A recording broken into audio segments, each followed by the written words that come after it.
belonging versus fitting in. Belonging versus fitting in. Belonging and fitting in. May seem subtle, but actually it is huge. I get to be me if I belong. Kind of like reading the room. I have to be like you to fit in. Our ego wants to convince us that fitting in is actually what we're looking for. Build it that way.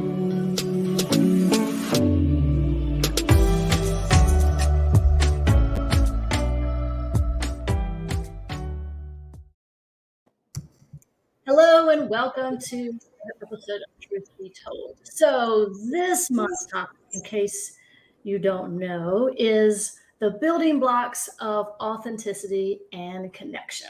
So this week we're talking about belonging versus fitting in.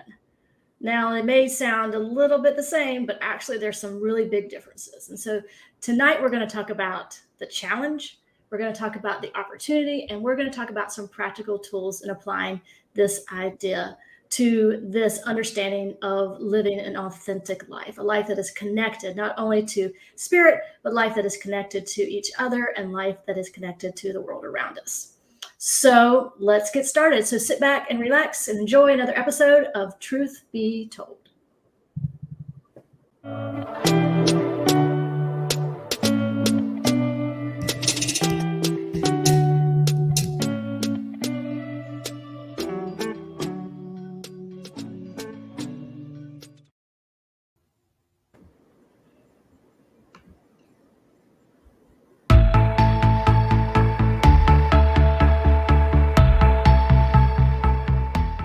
This week, we're talking about the idea of belonging versus fitting in.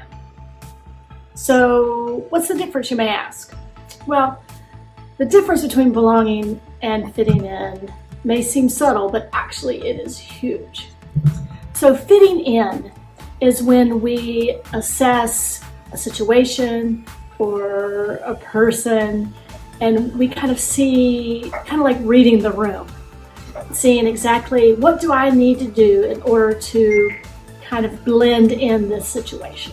So we assess all those little things that we come in contact with, and then in our brains we decide, okay, this is a situation, and in order to blend in or to fit in or to not stand out too much, I need to show up like A, B, or C. And so we contort ourselves into fitting into whatever circumstance or situation that we have assessed. So that's fitting in. And believe me, that can be exhausting day in and day out. So belonging is very different.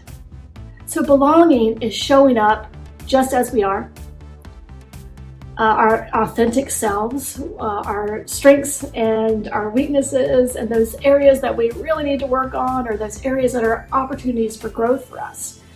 And we just show up with all of that stuff in whatever situation, in whatever interaction, standing in our authenticity. And in situations that we can do that, and we feel like we belong, or situations where we can bring all that stuff and feel like that we are loved and accepted and respected and cherished and valued, not despite of all these things that may be underlying in us, or not despite all of our weaknesses or challenges or those areas where we really would like to stay hidden, but because of them. So that we don't feel like we have to change ourselves in order to be loved. And so oftentimes when we're in situations where we're really trying to fit in, our worthiness is at stake. Because we see within us that there's something that just needs to be changed in order to make ourselves acceptable in whatever situation we're looking at. And so when we try to fit in, and when our worthiness is at stake in those situations, and we face rejection or we face negative interactions or whatever in that situation, then it really pricks us. It really gets to that heart of worthiness and feeling valued. But in belonging, when we show up with this awareness of the intrinsic value of who and what we are. So we show up knowing that, yeah, there are some things that I would like to change, or there's some things that I would like to grow in, but this is my journey, this is my path, and I'm going to show up just as I am. And so then our worthiness is not at stake when we come into situations with that perspective. Because there are going to be situations where we show up with all of our stuff and we're not going to be the most comfortable. We're not going to be, we may not feel like we belong, or we may not feel that we're accepted. And that will happen. But when it does happen, then our worthiness is not in question. Our worthiness is not at stake. We can merely look at that situation as we showed up at who, what we are, look at that situation and say, well, maybe these were not my people. Maybe this was not the place where I'm supposed to be. So the challenge in this idea of belonging and fitting in is really, what space are we coming from? And so we all want to feel connected. We have this intrinsic thing that we are born with, to feel loved and connected and valued and feel like that we belong. So that's the challenge. Do we come from a space of trying to fit in, or do we come from a space of knowing who and what we are, understanding that we're on a certain path in our journey, understanding that we are not where we want to be, but we're not where we have been. And so the challenge is to navigate our environment from that space. And so next, we'll talk about the opportunity. What can we take from this discussion? What can we take from this idea of belonging versus fitting in? And how can we use it to create a truly amazing and adventurous life?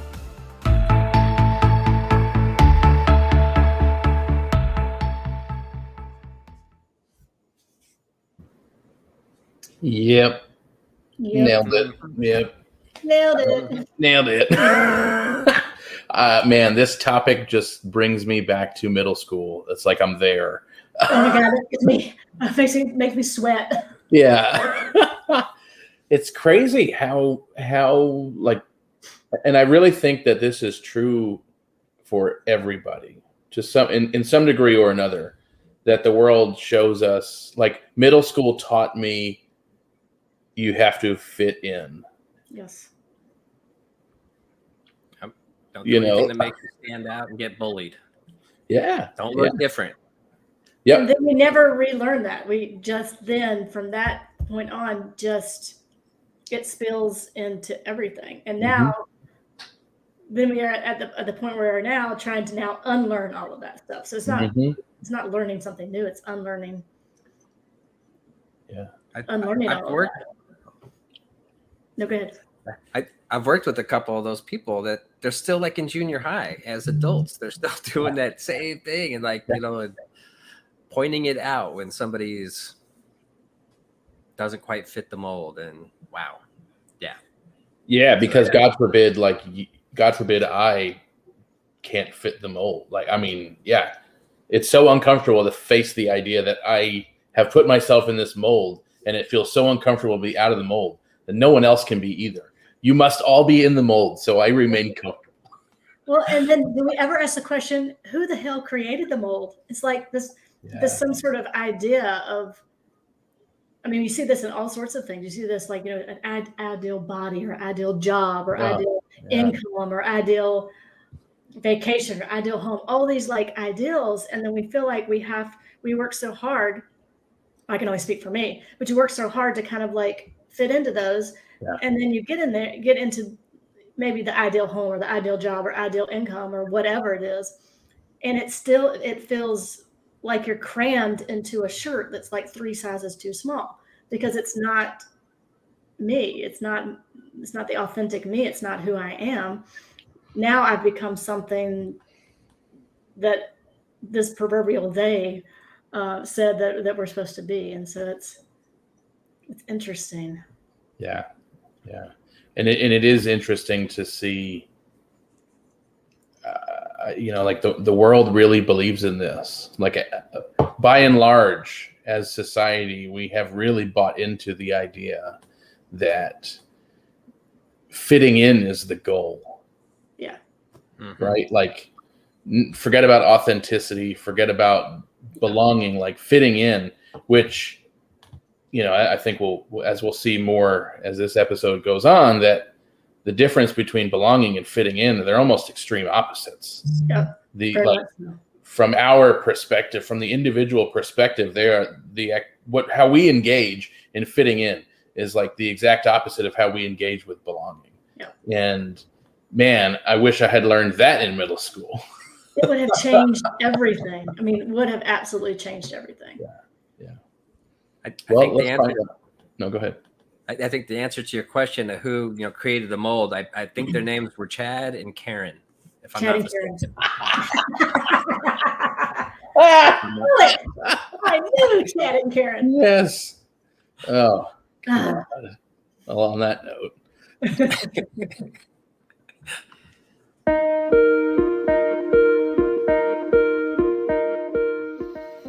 Belonging and fitting in. Okay, so here's the deal. Everybody needs a place to belong.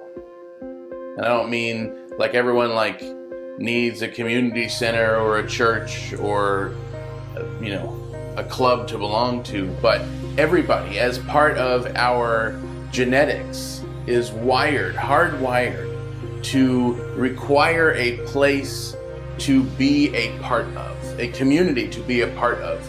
So in order for us to feel whole, in order for us to feel safe, we need to know that we have a place to belong.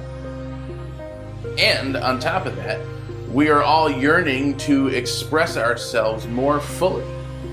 We are looking for this place that we belong in to be a place that we can be who we are. So as we just heard in the challenge of belonging and fitting in, we are looking for this place that so often makes us feel like we can't be who we are. We are looking for this place to be safe enough to show up as we are, who we are, to express more than we're currently expressing, more of ourselves. Here's the trick. The world has shown us, I will also say all of us, the world has shown all of us that it is probably not safe to show up in this way that we are looking to show up. So as much as we are looking for confirmation to know that we have a place to belong, that wherever we are hopefully is that place, or that we do have a community that we are part of that is that place, we have also learned that in these settings, it is not normally safe to show up to the fullest extent of who we are. And so we cater ourselves, we change how we show up. And we don't quite always go that whole way. And a lot of the times, we hardly go even halfway to showing up as our full selves, because the world, in most cases, says this is not safe. It's not safe for you to show up that way. So fitting in actually feels like the easier route. It actually feels like our ego wants to convince us that fitting in is actually what we're looking for. We're looking for a group of people that we fit in, like fitting a brick into a wall. Well, just because it fits in doesn't mean it necessarily belongs there. We need to have a place to belong more than we do fit in, but more often than not, it seems safer to fit in than it does to belong. So the opportunity this week is to take that step, just like last week we talked about vulnerability. Let's use that vulnerability to embrace stepping into showing up. Because what happens is, we're not the only ones that do this. Everyone is doing this. Everyone has been shown in one way or another by the world around them that it seems not safe to show up in our fullest extent. However, if we are truly looking for a place to belong, that requires us to show up in this vulnerable way to a greater and greater extent of ourselves, because that is what belonging means. To belong is actually to show up as who we are. And when everyone shows up as who they are, then and only then is when you get that pure sense of connection between everybody where you all actually have a place to belong. So the opportunity this week is to show up in that way, to be vulnerable enough to show up past that point that we would normally stop, to be willing enough to embrace who we are beyond how we normally would show up in places where it seems not safe.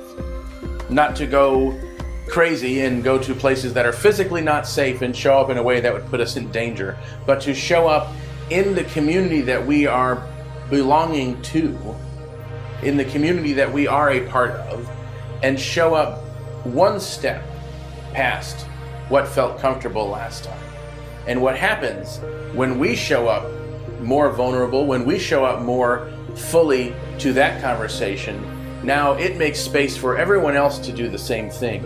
And all of a sudden we develop deeper connections and we actually create a sense of belonging.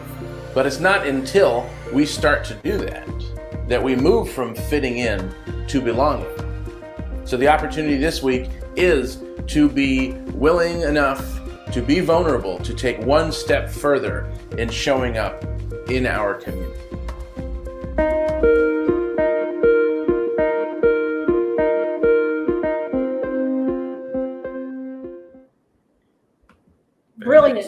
Brilliant, Dan. I have taught you everything I know.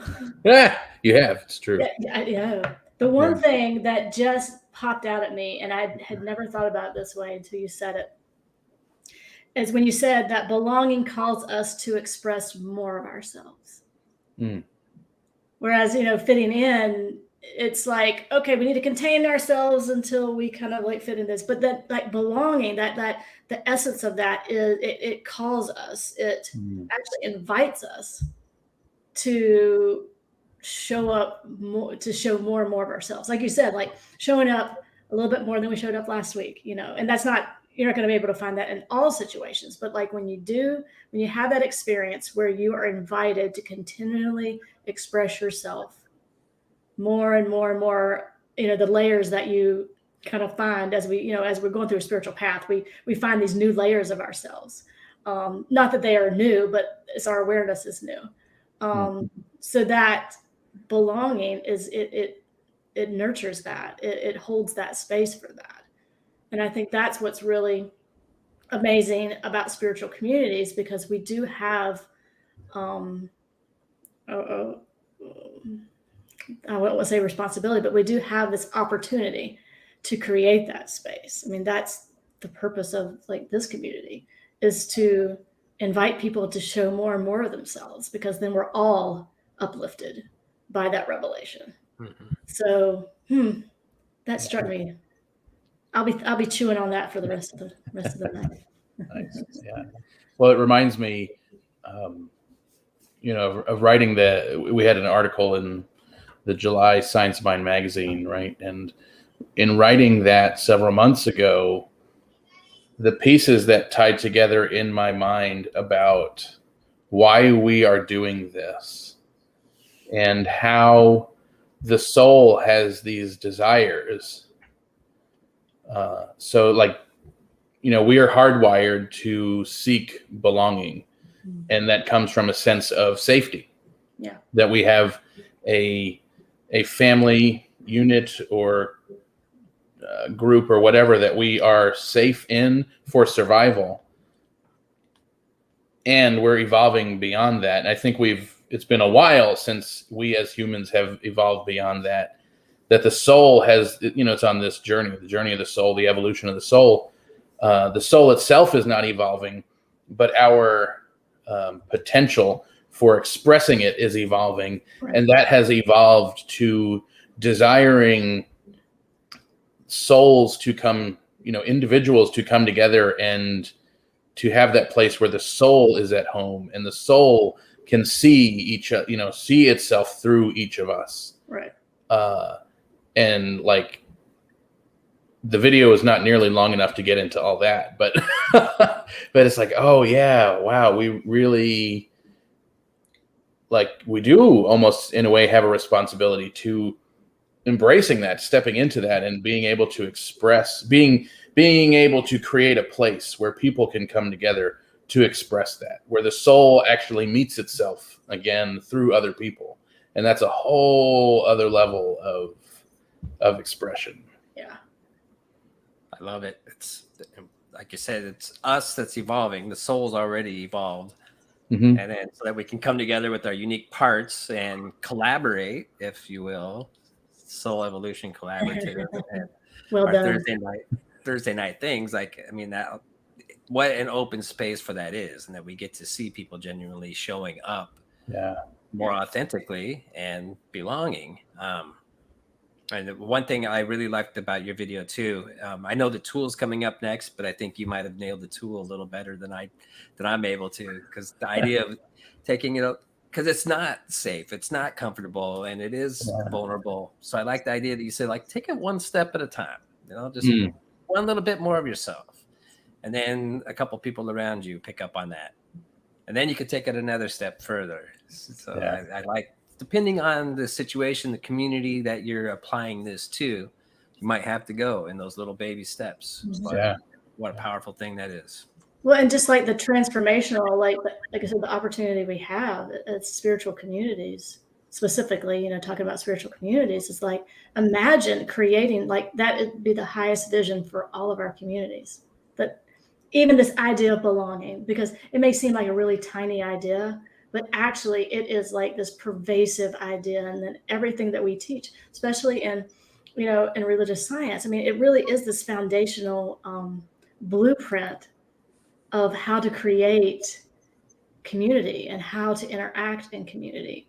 And for that to be like our highest vision, to really create a container where this idea of belonging flourishes.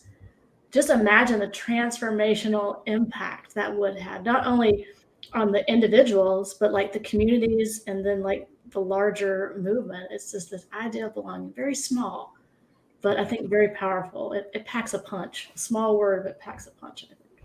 Yeah. Yes. It gets to the root of a lot of stuff, that's for sure. It does. Sure. It does. Yeah. Yes, so that's me. I'm up. Awesome. So thank you so much for being here and going through this conversation, this journey with us. We honestly, we probably would do this if it were just the three of us, but we are thrilled to know that it's not just the three of us, that this is a growing community of people who are engaging in this very conversation all over the place. And so we just invite you to join into this conversation. There's so many different ways that we have available for you to participate. They are all on our website, and you can see that here on this. I'm going to pull up this banner for a minute. Check out our website, soulevolutioncollaborative.org. There are so many ways for you to join deeper than just watching. If watching this video is what works for you, awesome. Continue watching, please.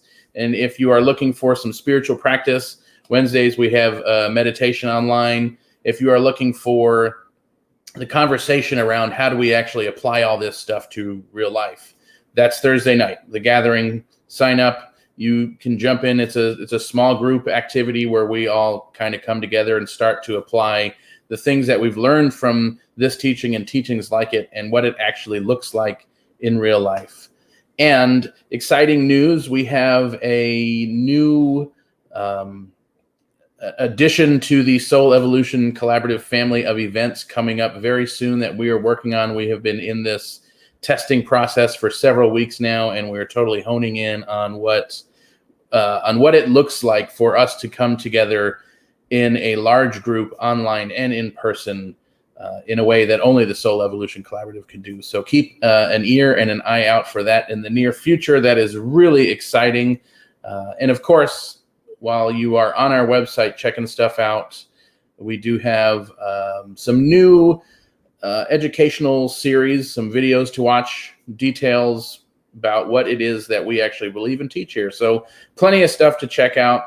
All of it's on the website, soulevolutioncollaborative.org. And we would love to have you engage in whatever way you feel called. We're trying to make this information available in all of the ways possible that meet all of the needs of all of our people. So thank you again so much, and let us continue with tonight's show.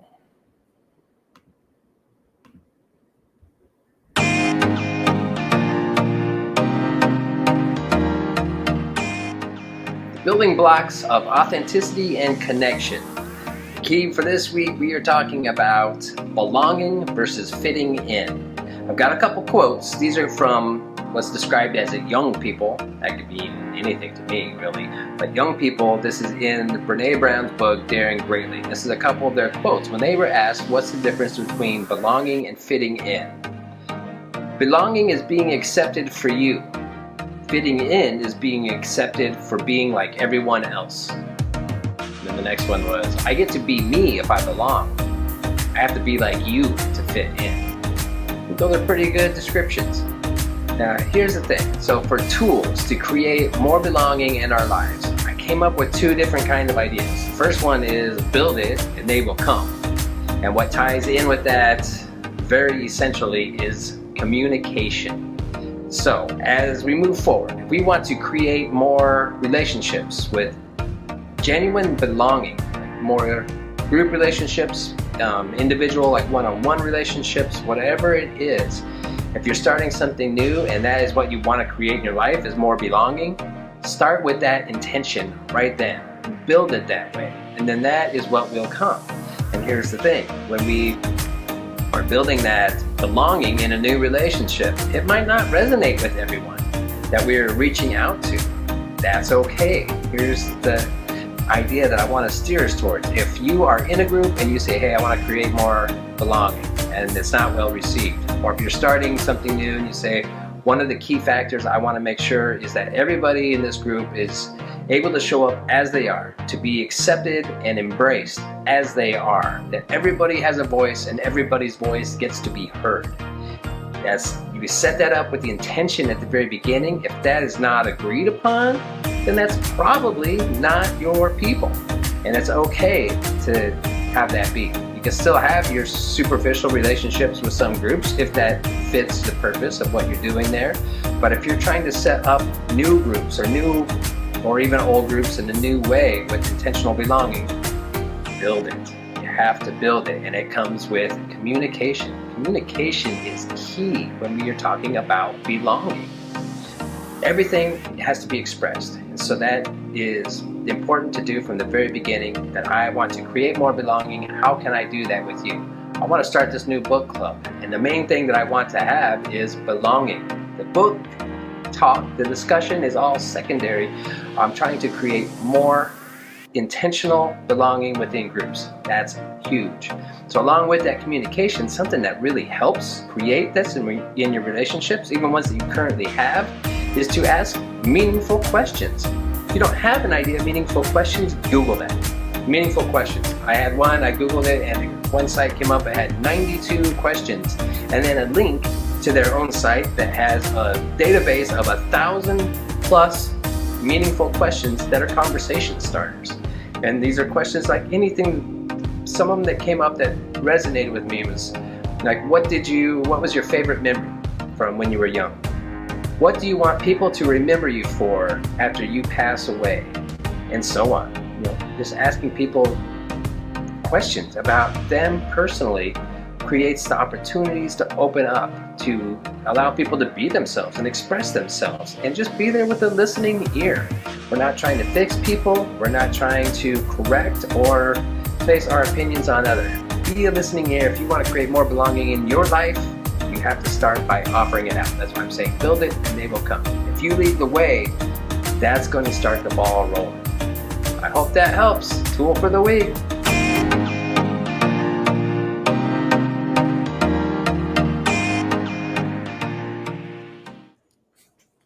Tool for the week.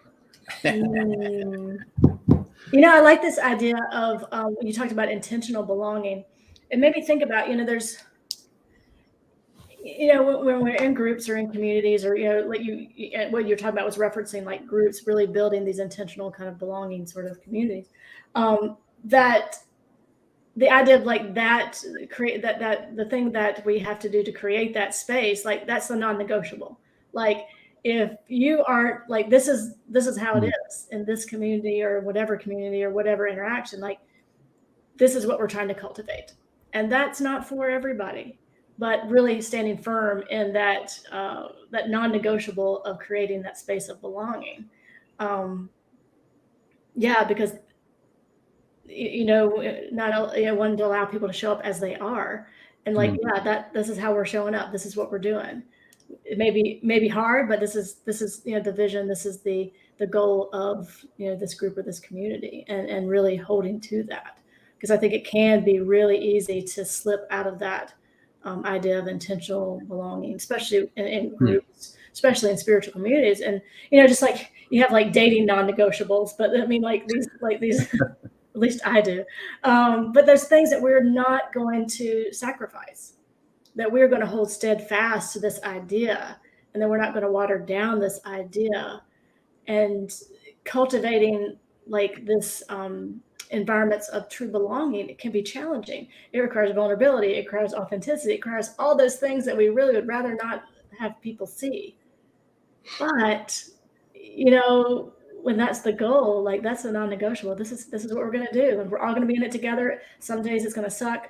Some days it's going to be wonderful, but really creating that as a non-negotiable, as a way to foster connection. I don't know if that makes any sense. It did in my brain. Yeah. Most things make sense in my brain, and then when I actually speak, I have no idea. Yeah. Not responsible for the words that come out. Correct. That makes me think about how I wish there were like a magic pill or like magic dust that we could just sprinkle, like everybody, not that everybody would just automatically be vulnerable, but that everybody could understand the impact that we do have on each other. Because with a non-negotiable like that, or even without it, one person can show up in a group differently. And so this is going to sound weird because we're talking about fitting in or belonging, right? So one person without that understanding showing up in a different way alters the dynamic of the entire group. Yeah. And so it's interesting to see how much willingness it does require. Because if someone comes without that understanding, and so Chris, this is where you talked about communication and how important it is to communicate that this is the expectation, or this is how we operate here. And to even say like so much of this is about being vulnerable. So much about belonging is based in vulnerability. So even just communicating the fact like, hey, I'm going to be vulnerable for a minute, and then just kind of share and to engage in that activity intentionally. Yeah. For someone showing up who doesn't know, if we're all committed to it, they very quickly pick up on that, and it either gets too uncomfortable that it's not a place that they feel like, oh, this is not my people, or they go, oh, thank God. Mm-hmm. Yeah. Finally, but what I think happens a lot of the time is the opposite, where somebody shows up who doesn't know, and so they show up in a way that like pokes buttons, our buttons. And so we all like, well, now it's not safe. Mm-hmm.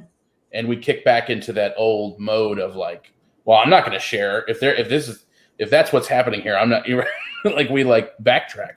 And now all of a sudden the whole group is like sharing superficially, or it's a totally it's a different vibe. So, if there were a magic pixie dust that we could sprinkle around to share the importance of our self-awareness. I think a lot of times, this is becoming a little bit of a soapbox for me, but a lot of times I think New Thought teachings like Science of Mind and other things put so much emphasis on me, the individual, all of the I am affirmations, everything's about me. And like, I totally understand why, and that's great. And, New Thought 2.0, we're evolving to the place of needing the I am and the we are. Yes. The we are statements. How does my I am impact we are, what impact do I have when I show up? And for all of us to be strong enough in the we are already, that when one of us shows up different than expected, or shows up not knowing, that the way we are as a group doesn't shift completely. And I think you can only get to the we are when you really can show up in the I am, because so it's like that's the adventure, is to cultivate these communities, or cultivate these whatever groups of people that can really show up in that way. And then when we can actually truly see each other, then we can see what we are, and then we can move from that space.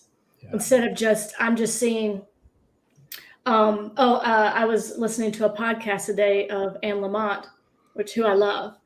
And she was talking about this idea of kind of vulnerability. And she goes, the first person that you see when you look at me is my bodyguard. Damn. So that's the first thing. When you see me, you're not seeing me, you're seeing my bodyguard. Yeah. And so when we can, leave our bodyguard outside and really step into that space, then we can actually see who we are collectively. That it's not this kind of like facade of spiritual community or facade of, whatever, but it's like, no, this is like the dirt and grime of life, and we're all doing it together. And then I think it informs how we treat each other. It informs how we move about the world. It informs how we involve ourselves in social justice, equality, all those things, because we're not just seeing the superficial. We're seeing the like dirt and grime of our experiences, and how each of these experiences we have impacts each other. And so then we become really invested collectively in navigating that for each other. I will now remove myself from the soap.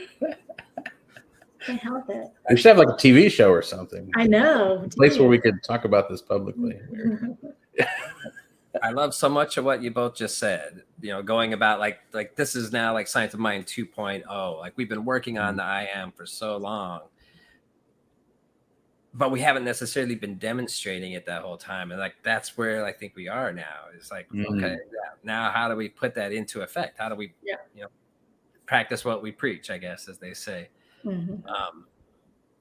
So much of it, just the genuineness, the authenticity when people show up in that. It reminds me of the story of Michael Beckwith when he was talking about like one of the first communities that tried to hire him, and he went in and the people didn't know themselves in the same community. They all had this idea. And then when they left, half the group didn't want him because he was African-American. And, this was like, 30 years ago or however long. And the other group loved him, and they didn't realize they were sitting next to each other that, like, I didn't know you were racist. And I didn't know that, you were embracing African-Americans. And they didn't know each other in the same community because they had never shown their deeper nature. And how, in communities, I mean, we don't even know the people that we're right next to when we're not showing up in this way.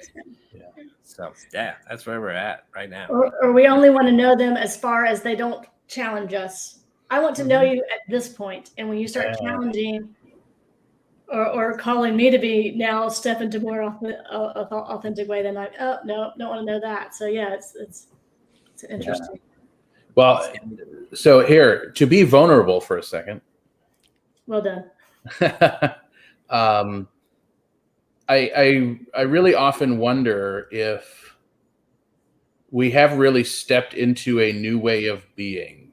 So I remember, 10, almost 14 years ago, when I first started walking into a Science of Mind center, and everybody for years was talking about the shift that's coming. There's a shift coming.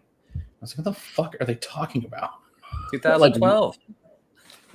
Yeah, but it was like everybody knew what that meant, and I was like, okay. And then it kind of got talked about long enough that I realized it was never discussed with any detail, so nobody really knew what it meant. But it was like you could feel this this forward movement where things that had always been were kind of getting overturned. All right. So fast forward till now, and it's like, oh, yeah, wow. I don't know that anyone ever would have detailed it the way it happened. Yeah.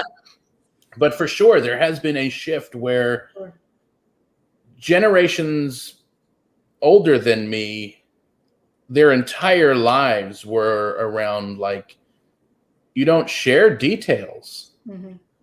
You're supposed to put on this facade, and what happens in the home is not public knowledge. And like you don't, people were not taught to express emotions. They're not taught to process emotions. This whole thing. It's a whole thing. and if you're familiar with spiral dynamics at all, which talks about literally the evolution of human awareness and how we live as individuals and evolve, and how that also plays out on the larger scale, community-wide, society-wide, how we have gone through these levels, stages of evolution.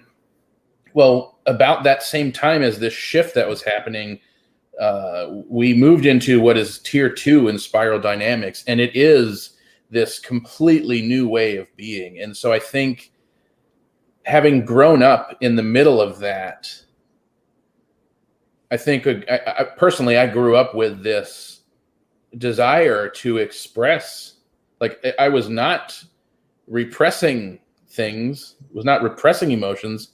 They just weren't being named because it wasn't okay to put them to verbalize them, but they weren't being squashed. Right. And so I think that that's probably true for a growing number of people, having grown up and now experienced, however many years of adulthood with this desire.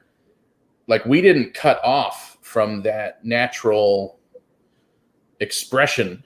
And so I think we really are seeing a new way of, a new importance on community, a new way of people showing up, a new way of expressing that vulnerability is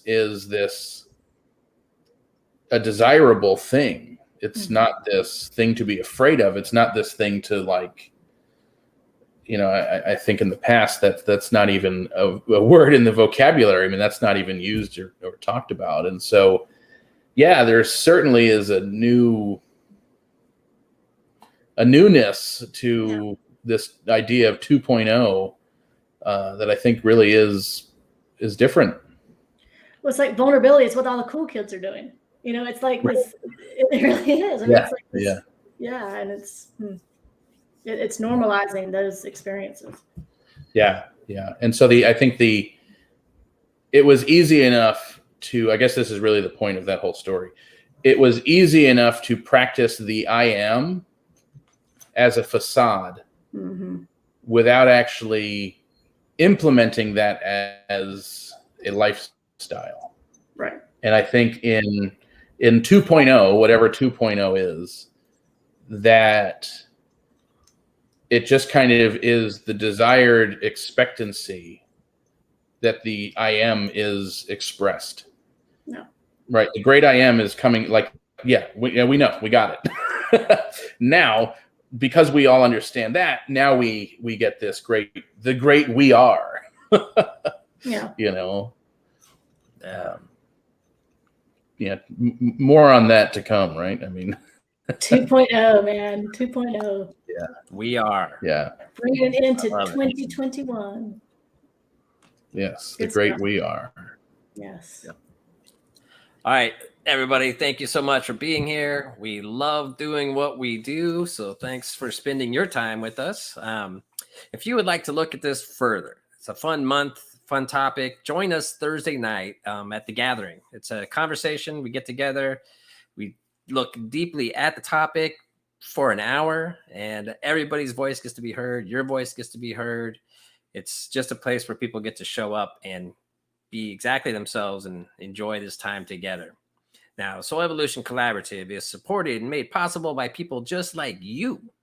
And if you would like to help financially support this mission, we would gratefully accept and appreciate your donations. To do so, hit the donate button at soulevolutioncollaborative.org. All donations are tax deductible and greatly appreciated. To stay up to date, visit SEC website and sign up for email news and inspiration. Sign up for the Unwind Wednesday meditation if that calls to you, and be on the lookout for something new in the future. We're getting close. And other than that, we'll see some of you on Thursday night at 7 o'clock p.m. Everybody else, we'll see you next week.